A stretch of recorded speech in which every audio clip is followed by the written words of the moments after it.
Pochválený buď Ježiš Kristus.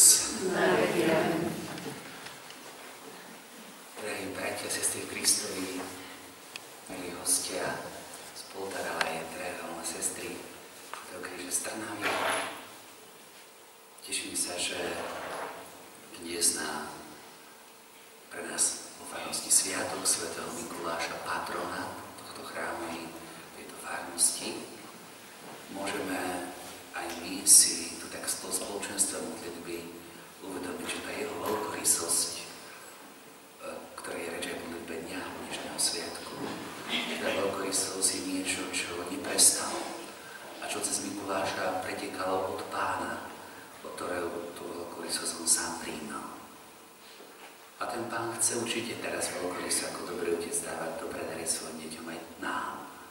A chce byť aj cez nás, tento patron farnosti, vlastne potom mohol tak veľkoryso nás inšpirovať k tomu, aby Boh cez nás mohol veľkoryso pretekať svojou dobrotou, svojím pokojom na celé okolie tých, ktorí žijú okolo nás v rodine, v práci, v obci.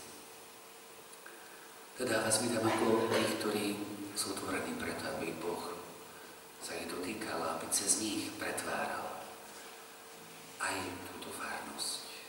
Vy ste akoby to spoločenstvo apoštolov, ktoré Pán chce naplniť svojím duchom a chce potom pretvárať tých ďalších. Ja osobne chcem takisto spolu s vami sa nechaj otvárať tomu, čo Boh pre nás pripravil a teším sa, že títo ľudia, ktorí dokázali aj si nájsť čas a napriek všetkému tu byť, že budú tak spolu s nami akoby takým katalizátorom toho pôsobenia